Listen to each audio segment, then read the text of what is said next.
오늘 우리에게 주신 하나님 말씀은 에베소서 2장 19절부터 22절까지의 말씀입니다.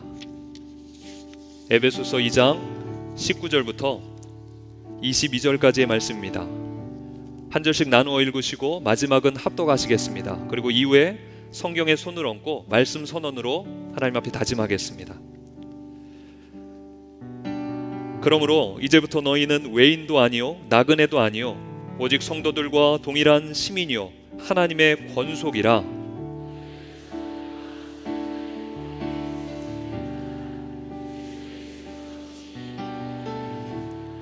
그의 안에서 건물마다 서로 연결하여 주 안에서 성전이 되어가고 너희도 성령 안에서 하나님이 거하실 처소가 되기 위하여 그리스도 예수 안에서 함께 지어져 가느니라. 아멘. 주신 말씀 가운데 손을 얹고 함께 말씀 선언합니다. 이 성경은 살아계신 하나님의 말씀입니다. 이 성경은 삶의 기준이 되는 말씀입니다. 이 성경은 지금 저를 향한 말씀입니다. 이제 말씀을 들을 때 영혼의 귀를 열어 주옵소서. 아멘.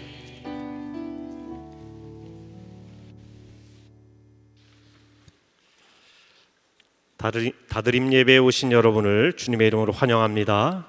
축복합니다. 다드림 예배는 여러 가지 의미가 있는데 그중 하나가 꿈입니다. 우리의 꿈이 아니라 하나님의 꿈을 이루어드리는 예배입니다. 하나님의 꿈, 하나님의 뜻이 무엇일까 고민하게 되죠. 근데 성경 속에 하나님의 꿈이 나와 있습니다. 성경에 보면은 하나님의 꿈은 예수님을 통해서 진행되어 갑니다. 예수님께서 이 땅에 오셔서 하신 일이 세 가지예요.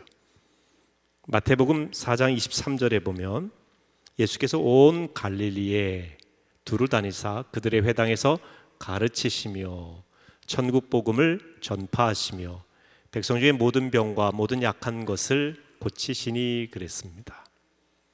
예수님께서 이 땅에 오셔서 하신 세 가지, 가르치셨다, teaching, 또 천국 복음을 전파하셨다, preaching, 그리고 모든 병과 약한 것을 치료하셨다, 고치셨다, healing. teaching과 preaching과 healing, 이 세 가지 사역이 예수님이 하신 일이고 또 이 예수님이 하신 그 일은 바로 하나님의 꿈입니다. 특별히 세 번째, 세상의 아픔을 치유하는 것, 이것이 하나님의 꿈인데 생각해보면 2020년 대한민국에 하나님께서 오신다면, 우리 주님께서 오신다면 무엇을 고치실까? 무엇이 가장 약한 부분일까 생각하게 됩니다. 가장 취약한 부분, 오늘날 공동체입니다. 공동체성이 점점 사라져가고 있습니다. 서로 함께 할 줄 아는 그 가치가 사라져가고 있다는 것입니다. 최근 활발하게 청년과 청소년을 상담하고 있는 전문가의 말에 의하면 요즘 젊은이들에게 첫 번째 되는 질문이 무엇인가 하는 것에 대해서 물어보니 첫 번째 질문이 이거랍니다. 친구를 어떻게 사깁니까? 친구 사귀는 법을 좀 가르쳐 주십시오 라고 한다고 합니다. 그동안 친구는 저절로 생기는 것으로 생각을 했습니다. 하지만 시대가 달라져서요, 요즘은 친구 사귀는 법을 배워야 될 정도입니다. 그만큼 공동체를 형성하기 어려운 시대가 되었다고 하는 것입니다. 얼마 전까지 한국 사회를 갈등 사회로 표현했지만 요즘은 초갈등 사회라고 하는 표현을 씁니다. 트렌드 지식 사전에 보면 초갈등 사회에 대한 이야기가 나오는데, 우리가 남북이 분단되어서 갈등하고 있는 이때에 남한 내에서도 분단된 상황처럼 갈등하고 있는 오늘의 현상을 말하고 있다, 이렇게 이야기합니다. 우리나라 국민 10명 중에 9명은 한국 사회의 집단 간의 갈등이 매우 심각하다고 그렇게 설문조사한 결과가 나옵니다. 가장 갈등이 심한 부분은 거의 90% 가까이 뽑은 진보와 보수 간의 이념 갈등입니다. 여러분들이 요즘 TV와 모든 뉴스를 통해서 접하고 있는 사실이죠. 그 다음이 빈부 간의 갈등이 약 86.1%, 정규직과 비정규직이 84% 정도 갈등이 일어납니다. 요즘 우리는 초갈등 사회 속에 살아가고 있습니다. 민족 공동체가 양극단으로 나뉘어 갈등하고 지역에 따라 동과 서가 갈등합니다. 남북이 갈등하고 동서가 갈등합니다. 기성세대와 다음 세대가 갈등하고 심지어 남자와 여자 간의 갈등도 요즘 굉장히 심화되고 있습니다. 얼마 전에 굉장히 요즘도 많은 분들에게 회자되고 있는 82년생 김지영이라고 하는 영화가 있죠. 책이 베스트셀러가 되어서 이 영화까지 만들어졌습니다. 이 영화를 보면서 어떤 분들은 이제 여자들에 대해서 이해가 깊어졌다고 하는 반면에 여자들도 힘들지만 남자도 힘들다고 하면서 남녀 간의 갈등이 더 심화되는 촉매제 역할을 하기도 했죠. 공동체가 참 많이 병들어 있습니다. 서로의 이해의 폭이 점점 좁아지고 있습니다. 교회 안에서도 그렇습니다. 우리 주님 안에서 한 가족이 되어야 될 우리 교회 안에서도 참 어려움이 많이 있습니다. 또한 하나님께서 첫 번째로 만드신 가정 안에서도 서로 그 공동체성이 점점 깨어져 가고 있습니다. 성도들과 상담해 보면 가정의 어려움이 그렇게 많아요. 건강한 가정 찾기가 참 쉽지 않습니다. 이 시대에 병들고 아픈 가장 중요한 영역이 무엇이냐? 공동체라고 하는 것입니다. 그래서 예수님께서 이 땅에 오신다면 가장 먼저 치유하실 부분이 어딘가 볼 때 공동체예요. 가정, 교회, 우리 사회 곳곳에 참 갈등이 많은 그곳을 치료하기 위해 오실 것입니다.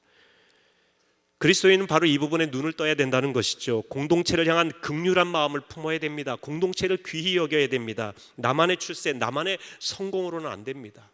여러분 작은 연못에 대한 비유를 아시죠? 물고기 2마리가 작은 연못에서 같이 지내다가 이 연못에 나 혼자 있으면 독차지하고 더 많은 먹거리가 있을 텐데 저 녀석 때문에 이 연못이 절반밖에 내가 사용을 못한다라고 하는 생각을 갖게 된 거죠.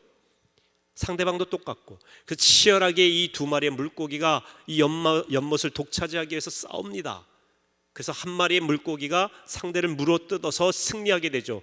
물고기가 죽었어요. 내가 승리해서 연못을 독차지했다 그렇게 생각을 했습니다. 근데 과연 그럴까요? 죽은 물고기가 피를 흘리며 썩어가자 그 작은 연못이 모두 썩어버리고 맙니다. 그러자 승리했다고 생각한 그 물고기마저 죽고 만 것입니다. 여러분 공동체성이 사라지면 나만 잘 살겠다고 하면 공동체가 무너지면 다 무너지는 거죠. 피차 물고 뜯으면 피차 망한다고 성경은 말씀하고 있습니다. 나만의 출세, 나만의 성공이라는 것은 없습니다. 함께 가야 되는 것입니다. 여러분 다드림 예배는 바로 그런 의미에서 출발하는 예배이기도 합니다. 주변을 돌아볼 줄 아는 예배가 되어야 됩니다. 함께 예배 드려야 됩니다. 우리가 하나님의 꿈과 거리가 먼 인생이었지만 이 다드림 예배를 통해서 드림, 하나님의 꿈을 이루어가는 그런 예배를 드리기를 주님의 이름으로 축원합니다. 다드림 예배를 통해서 대한민국을 치유할 주의 젊은이들이 일어나기를 축원합니다. 우리 성도들에게도 이 다드림 예배를 통해 하나님의 꿈을 이루시기를 바랍니다. 갈등으로 아파하는 남과 북, 동과 서를 하나 되게 하고 갈등에 지친 다음 세대와 기성 세대를 치유하기를 주의 이름으로 축원합니다. 남자와 여자의 이게 갈등을 일으킬 그럴 일이 전혀 아니지 않습니까? 남자가 여자 없이 어떻게 삽니까? 여자는 남자 없이 어떻게 살아요?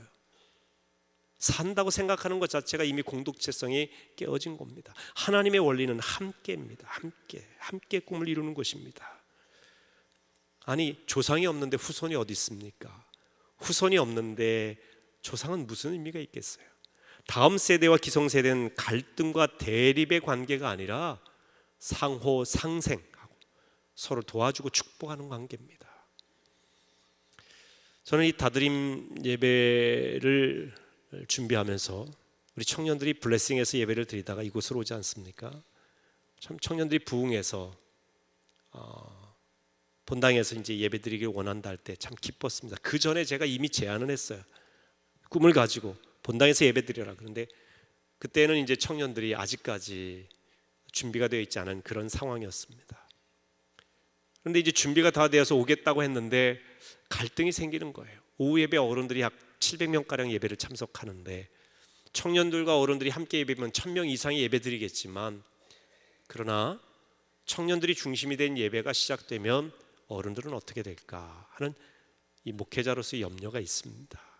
함께 가야 되는데 하는 그런 염려가 있어요. 근데 제가 기도하는 가운데 이런 깨달음을 하나님이 주십니다. 교회 안에 청년들이 있다는 사실 그 자체만으로도 얼마나 감격스러운 일이냐, 얼마나 감격스러운 일.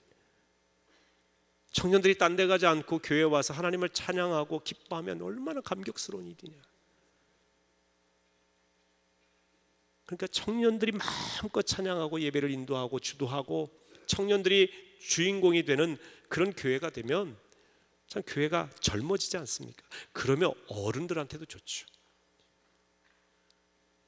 저도 이제 점점 나이가 좀 들어가다 보니까 그 다음 세대에 대해서 생각하게 되는 겁니다.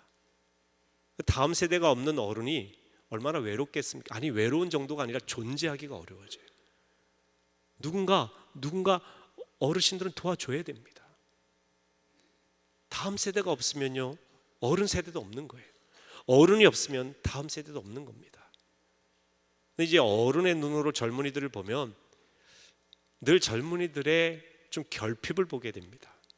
아, 이렇게 옷 좀 입었으면, 이런 태도를 가졌으면, 인사를 좀 했으면, 아, 애들이 조금 너무 좀 자기들 주장만 펼치지 말고 이랬으면, 이런 생각들이 많이 있어요.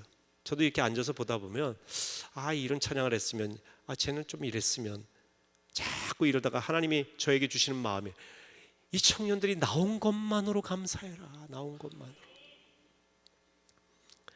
서울에 있는 어느 교회 목사님이 책에 쓴 내용인데, 그 목사님이 이제 청년들 예배를 인도하는데 이 청년들이 다 이렇게 하고 있는 복장이나 이런 태도가 영 마음에 안 드시더래요. 일단 왜 바지를 찢느냐 이거예요. 아니, 정상적인 바지를 왜 찢어서 그렇게 입고, 왜 머리를, 하나님이 주신 머리를 물을 들이냐 이거죠. 노란 머리, 빨간 머리, 회색 머리, 이상한 머리, 갈색 머리, 정상인 애가 없더래요. 거의. 그것까지는 참았대. 그런데 왜 예배 시간에 버릇없이 모자를 쓰고 앉았냐는 거야. 모자를. 아니, 어디 가서 모자를 벗고 해야 되는데 하나님 앞에 모자를 쓰고 예배를 드리더라는 거죠. 그래서 그거는 못 참겠어서 목사님이 다른 건 다 청년들 용납하지만 그거는 못 참겠어서 그 젊은이를 불렀대요. 야, 너는 어떻게 예배 시간에 모자를 쓰고 예배를 드리냐? 그랬더니 이 청년이 대뜸 목사님한테, 목사님은 왜 안경 쓰십니까? 그러더라. 야, 이 녀석아, 안경은 눈이 나쁘니까 쓰는 거지 저는 머리가 나빠서 썼어요. 상관하지 말라는 거예요. 아니, 하나님 앞에 정중하려면 안경도 벗으라는 거, 걸치는 거 없이 해야 된다고 한다면 왜 모자만 문제 삼냐 이거죠. 안경도 문제가 된다는 거예요. 나 머리 나빠서 모자 썼으니까 나 여기 앉아있는 것만으로 고마워하라고 하는 그런 의미처럼 들렸답니다. 그 뒤로부터는요, 목사님이 청년들이 모자를 쓰건 바지를 찢건 머리에 물을 들이건 슬리퍼를, 삼선 슬리퍼를 신든 상관하지 않고 주의 전에 와서 예배 드리는 것만으로도 감사하다, 이런 생각을 가지셨대. 그랬더니 청년들이 부흥이 되더랍니다. 알아서 벗더래요. 나중에 알아서 옷도 때에 맞춰서 입더랍니다. 근데 이 묘한 특징이 있죠. 학생 때도 그렇고 젊었을 때는 어른들이 이야기하면 왠지 모르게 말이죠, 반항하고 싶은, 좀 다른 길을, 나름대로 독립하고 싶은, 새로운 길을 걷고 싶은 그런 심성이 있나 봐요. 여러분도 그 길을 다 걸어오시지 않았습니까? 그래서 그걸 우리가 서로가 이해하며 함께, 서로 너무 다르잖아요. 생각이 다르고 복장이 다르고 추구하는 바가 달라도, 그러나 다 다른 사람끼리 한 자리에 모여서 하나님의 꿈을 이루어드리는 것은 얼마나 아름다운 일이겠습니까? 그래서 이렇게 함께 세워져가는 교회가 되기 위해서 우리가 필요한 내면의 인식이 있는데, 그 첫 번째가 우리가 주 안에 한 가족이다. 교회는 함께하는 가족이다 라고 하는 인식을 가져야 된다는 것이죠. 자, 오늘 말씀 19절 말씀을 한번 읽어보겠습니다. 같이. 그러므로 이제부터 너희는 외인도 아니요 나그네도 아니요 오직 성도들과 동일한 시민이요 하나님의 권속이라. 새 번역으로는 이렇게 표현합니다. 새 번역으로 같이 읽습니다. 그러므로 이제부터 여러분은 외국 사람이나 나그네가 아니요 성도들과 함께 시민이며 하나님의 가족입니다. 교회는 하나님의 가족입니다. 하나님의 안에서 함께하는 사람들이 교회 공동체인 것입니다. 유명한 심리학자인 폴 투르니에는 이런 말을 했어요. 혼자서는 할 수 없는 것이 둘이 있다. 하나는 결혼이고 또 하나는 그리스도인이 되는 것이다. 결혼 혼자 할 수 없죠. 상대가 반드시 있어야 됩니다. 그리스도인이 되는 것도 혼자 될 수 있는 게 아니라는 겁니다. 교회를 이루는 것도 혼자 이룰 수 있는 게 아니에요. 우리는 하나님의 나라라는 표현을 쓰죠. 나라는 혼자 있는 것이 나라가 아닙니다. 공동체예요. 공동체. 교회의 중요한 원리는 나 홀로 신앙생활하는 것이 아니라 서로 도와주고 끌어주고 인도하고 기도해주고 품어주고 밀어주는 사람들이 모인 곳이 교회 공동체입니다. 그래서 함께하는 게 중요합니다. 하나님의 창조 원리도 함께해요. 성부 성자 삼위일체 하나님이 함께 세상을 창조하셨습니다. 우리의 형상대로 우리의 모양을 따라 우리가 사람을 만들었다라고 표현하고 계십니다. 하나님께서는 창조할 때 모든 것이 다 좋았지만 보시기에 좋았더라 하셨지만 그러나 아담이 혼자 있는 것은 좋지 않다 분명히 말씀하셨어요. 혼자 있는 것 좋아하시지 않습니다. 그래서 고독한 종교, 외로운 종교는 기독교가 아닙니다. 물론 하나님과의 홀로서기를 위해서 깊은 내면의 성찰을 위해서 홀로 서 있음은 필요하겠지만 궁극적으로 외로움의 종교가 아니라고 하는 이야기입니다. 주님께서는 그래서 가족이라는 공동체를 만들었어요. 가족. 2020년 안양교회 비전은 함께 세워져가는 교회입니다. 교회. 나 혼자 교회하고 나 혼자 예배드리는 것이 아니라 함께 예배드리는 거예요. 그래서 여러분의 가정도 함께 예배드리도록 하기 위해서 인가 귀도를 강조합니다. 인 끓인 자예요. 가정을 이끌어서 귀 어디에 도달하게 하는 귀도 하나님의 도에 이르게 한다. 그것이 인가귀도입니다. 기도가 아니라 귀도예요. 하나님의 도에 이르게 하기 위해서 여러분 기도하는 겁니다. 이 주일 4부 예배 이름을 붙이려고 고민을 많이 했습니다. 그냥 4부 예배라고 하기에는 이 젊은이들에게나 또 새로운 예배의 임팩트도 없고 너무 이렇게 숫자적인 표현만 있는 건 좋지 않아서 그렇다고 청년들만 드리는 예배가 아니기 때문에 청년 예배라고 할 수도 없고 어떤 표현을 쓸까 고민하다가 함께 머리를 맞대고 고민하다가 다드림 예배라고 하는 이름을 만들게 되었습니다. 제가 만든 건 아닙니다.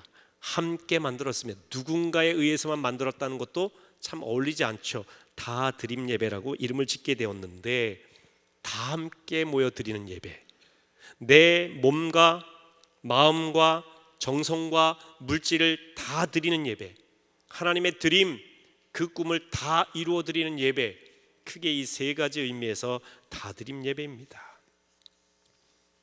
그래서 청년들이 특별히 마음껏 와서 예배 드릴 수 있도록, 청년들의 예배에 장년들이 같이 기도하면서 함께 예배 드리도록, 청년들에게 우리의 예배를 빼앗기는 것이 아니라 청년들이 드리는 예배와 함께 함으로 말미암아 장년들도 어른들도 젊어지시기를 주의 이름으로 축원합니다.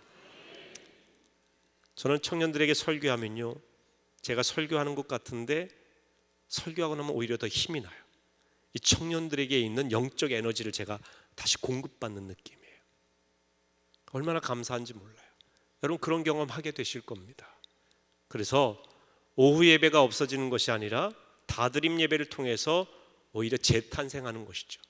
하나님께 영광 돌리는 예배가 말이죠.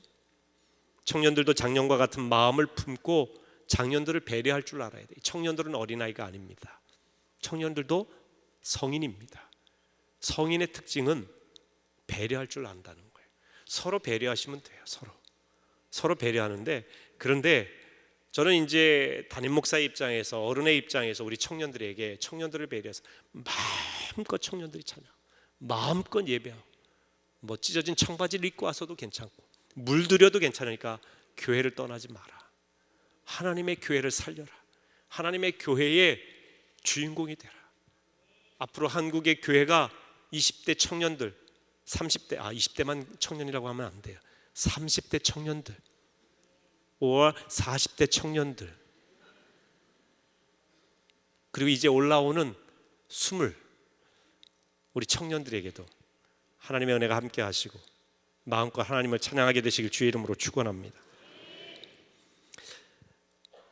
이 교회는 한 가족인데요, 특별히 교회 안에서 가족이라고 하는 것을 맛볼 수 있는 곳은 소그룹을 통해서요. 특히 속회, 제가 속회를 굉장히 강조를 합니다. 이 소그룹이 살아 움직일 때의 큰 그룹인 대그룹인 예배가 생명력이 있어요. 서로 아는 사람이, 교회 오면 아는 사람이 있어야 되지 않습니까? 그러니까 예배만 정면만 쳐다보고 돌아가시면 안 돼요. 사람은 정면도 봐야 되지만 좌우도 봐야 되고요, 뒤돌아보며 자기를 돌아보기도 해야 됩니다. 사방을 봐야 돼요. 아울러 제5의 방향인 위를 쳐다보며 간구해야 됩니다. 그럴 때 우리는 우리를 입체적으로 바라볼 수가 있어요. 그래서 예배도 마찬가지예요. 예배 드림을 통해서 은혜도 받아요. 또한 속회를 통해서 서로 돌아보는 가운데 은혜를 나누는 것이지요. 건강한 교회가 되려면 속회가 건강해야 됩니다. 우리 교회는요, 작년은 한 200여 개의 속회가 있고 또 우리 청년들도 30여 개, 40개 가까운 속회가 있습니다. 이 속회들을 통해서 소그룹이 활성화되는 그런 속회 성도들은 신앙이 성숙해가는 걸 볼 수가 있어요. 그래서 이 자리에 있는 우리 청년들도 속회 꼭 참여하셔야 되고, 우리 장년들도 꼭 속회에 참여하셔서 열심히 함께 신앙생활하며 격려해 가야 됩니다. 어떤 분은 이런 이야기를 해요. 저와 성향이 다른 사람, 마음에 안 맞는 사람이 있는데 어떻게 함께 할 수 있습니까? 제가 이런 분들에게 묻고 싶어요. 여러분 가족은 다 마음에 드십니까? 함께 사는 남편 마음에 드시나요? 아내가 다 마음에 드십니까? 자녀들은 부모님이 늘 마음에 드시나요? 부모님은 자녀가 늘 마음에 드십니까? 마음에 안 들면 어떻게 하실까요? 가족이 마음에 안 들어. 그렇다고 뛰쳐나가시고 호적 파갑니까? 가족관계 끊지 않습니다. 싫으나 좋으나 가족은 가족이죠. 아멘이 잘 안 나오시네요. 오늘 가족에 대해서 뭔가에 대한 이 마음속에 맺힌 게 있으신 건 아닌지 혹시. 그래도 가족이지 않습니까? 속회도 마찬가지예요. 속회를 아무리 제가 이제 31년 목회를 했거든요. 그런데 속회를 얼마나 많이 짰겠어요. 안양교회 와서만도 12번을 짰고요. 그전에는 제가 직접 다 짰는데 크든 작든요, 제가 느낀 게 있어요. 이 소그룹을 형성하면서 느낀 거는 아무리 완벽하게 짰다 생각해도 절대 100% 사람들이 만족하지 않는다는 거예요. 환상적인 드림팀으로 그 속회를 구성해서 그 한 해 동안 이 속회는 정말 잘 짜졌네, 정말 좋은데 이 속회는 부흥하겠는데 한 속회는 오히려 연말에 가서 오히려 갈등이 일어나는 경우가 있는가 하면 이분들이 이렇게 모아놔도 될까? 지역적으로 이렇게 원칙을 세웠기 때문에 그 지역 안에서 아파트의 이 단지 내에서 묶어드리긴 했는데 좀 불편한 분도 있을 것 같고 좀 어려울 것도 같고 세대가 안 맞을 것 같기도 하고 한데 그래도 원칙을 그렇게 세웠으니까 그렇게 했단 말이죠. 그런데 오히려 환상적인 드림팀이 되는 경우도 있어요. 그러니까 모르는 일이에요. 처음에 묶일 때는 서로 불편할지 모르겠는데 나중에는 그 결과는 전혀 예측할 수가 없어요. 그러니까 공동체 안에 있는 구성원들이 서로 어떻게 하느냐에 따라서 아름다운 속회 소그룹을 만들 수도 있고, 그러나 서로에 대해서 노력하거나 배려하지 않으면 좋은 공동체가 될 수 있음에도 불구하고 나중에는 갈등이 많은 공동체가 되기도 합니다. 속회에 마음 맞지 않는 사람이 있어요. 말과 행동이 거친 사람이 있을 수 있습니다. 그럼에도 불구하고 서로 포기하거나 서로 도외시하지 말고 품어주시기를 바랍니다. 속장님들에게 사명이 있지만 속장님들에게 모든 사명을 다 맡기지 마세요. 속회는 혼자 이뤄가는 게 아닙니다. 함께 이뤄가는 가족이에요. 공동체입니다. 목사님, 저희 속회에는 속 썩이는 사람 하나도 없어요. 정말 좋아요. 위험 요소도 하나도 없습니다.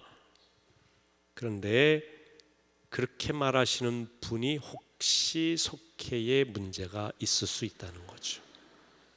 자기는 문제가 없는데 모든 사람은 그 사람이 문제라고 생각할 수도 있어요.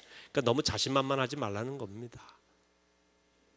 우리는 늘 하나님 앞에 부족함을 고백해야 됩니다. 상심하지 마십시오. 아직 우리가 연약할지라도 우리는 속회 내에서 서로 품어주는 겁니다. 제가 자살 예방 캠페인을 하고 교육을 하다 보니까요, 이런 그 응답들 리스판스가 참 많아요. 교회에서도 외로웠는데 내 마음을 털어놓을 것도 없고 참 정말 이 자살에 대한 충동을 어찌할 수 없었는데 속회에 들어갔더니 속장님의 그 기도와 사랑과 돌봄이 나를 살렸습니다 하는 그런 간증들이 꽤 있어요. 특별히 대전에서 있었던 일인데요. 대전에 한 산모가 이제 아이를 낳고 산후 우울증을 너무 심하게 앓은 거예요.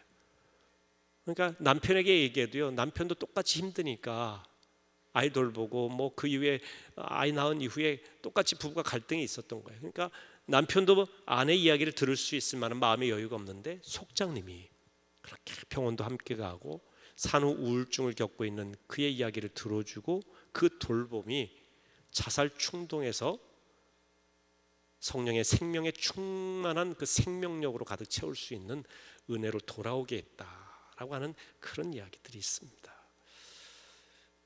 여러분, 속회, 소그룹은 생명이 살아나는 모판입니다. 참 귀합니다. 교회가 건강하려면 속회가 건강해야 됩니다. 연약한 그분일수록 여러분 이런 거 있잖아요. 우리가 다 잘하고 다 좋은 뭐 어벤져스라고 하죠. 환상의 드림팀끼리 있으면 그거 못하면 이상한 거죠. 그런데 신앙인은 좀 새로운 모험을 할 줄 알아야 돼요. 안전하게 우리를 지켜주는 캠프파이어를 떠날 수 있어야 됩니다. 스티브 도나이유가 지은 사막을 건너는 6가지 방법에 보면 사막을 건너기 위해서는 반드시 안전하고 따뜻한 캠프파이어를 벗어나라 그렇게 돼 있어요. 거기를 벗어나서 모험의 새로운 세계로 갈 때, 미지의 세계로 갈 때 사막도 건널 수 있다라는 것이죠. 속회라고 하는 사막을 건너세요. 정말 함께 하기 어려운 난감하고 어려운 사람, 인간의 사막도 여러분 건너십시오. 캠프파이어 안전한 곳에만 있지 말고 새로운 도전을 하는 것이죠. 새로운 사람하고 사귀어보는 겁니다. 그동안 예배는 드렸지만 속회에 참여하지 않았던 청년들 혹 장년들이 있으십니까? 교육자에게 잘 말씀하면 안내해 드릴 겁니다. 함께 가족되는 주 안에서 우리는 한 가족을 경험해 보실 수 있는 은혜를 누리시기를 바랍니다. 오늘 본문 22절에 이렇게 되어 있죠. 같이 한번 읽어보실까요? 너희도 성령 안에서 하나님의 거하실 처소가 되기 위하여 그리스도 예수 안에서 함께 지어져 가느니라. 미국의 릭 워렌 목사님은 세들백 교회 담임 목사님이신데요, 세계적인 목사님이십니다. 뭐 교회도 2만여 명 모이는 그런 큰 교회고 영향력이 있으신데 이분이 목사님인데 우울증에 걸리셨어요.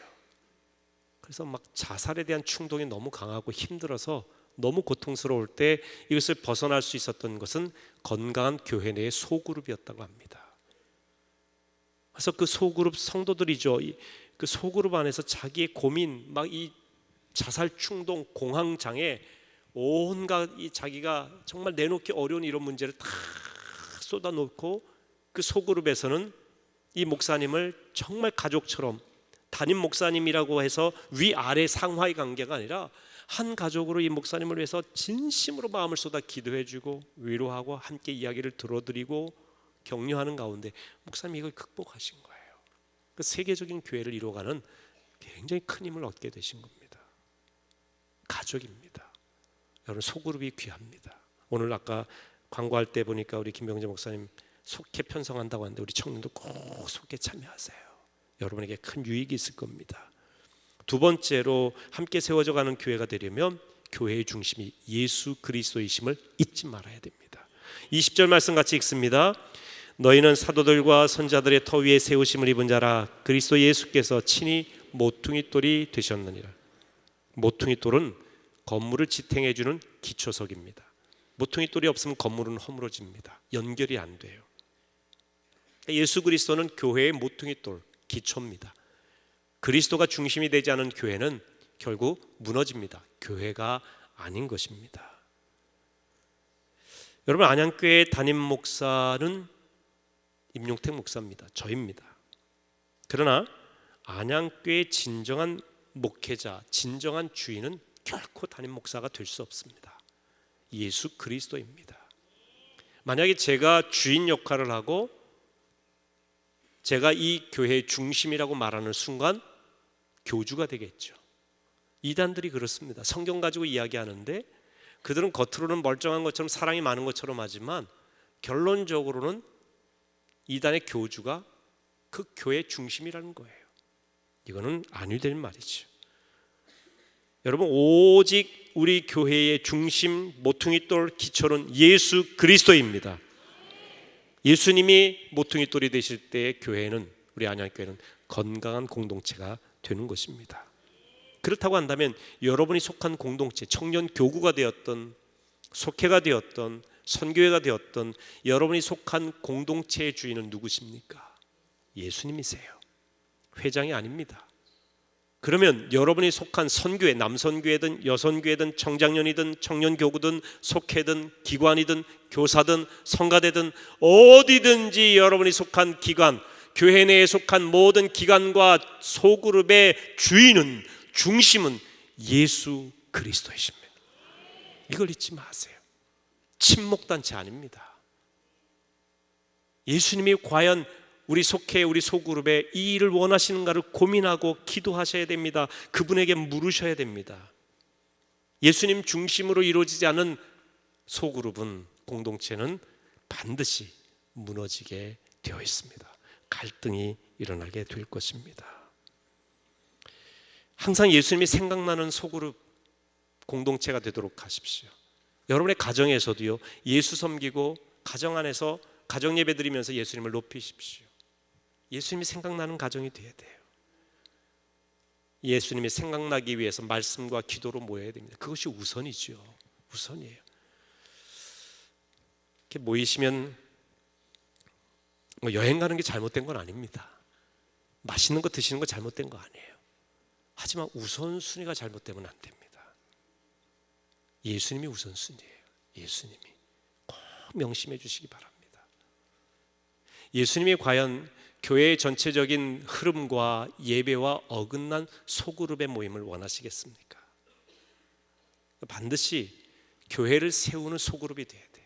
공동체를 세우는 소그룹, 소그룹을 세우는 개인이 되시고 예수님이 중심이 되셔야 됩니다. 근데 이 모든 일을 이루기 위한 가장 핵심적인 힘은 어디서 오느냐? 성령께서 주셔야 됩니다. 초대교회는 성령이 임하셔서 이루게 된 공동체죠. 사도행전 2장에 보면 마가다락방에서 120명이 예수님의 제자들이 기도하는 가운데 성령이 임하셔서 교회가 시작됩니다. 성령이 임하실 때 가장 먼저 나타난 현상이 언어가 바뀌었어요. 방언을 말하게 되고 예언을 말하게 되고 그리고 복음을 전하는 입술이 된 겁니다. 여러분, 우리가 함께 세워나가는 공동체, 하나님이 원하시는 아름다운 공동체를 이루기 위해서는 성령 안에서의 아름다운 언어가 필요합니다. 서로 세워주는 언어가 필요해요. 격려하시고. 그리고 이 다드림 예배 이제 출발을 했습니다. 서로 축복의 언어로 다드림 예배를 축복하시고 함께 온 우리 청년들과 장년들을 축복하시면 좋겠습니다.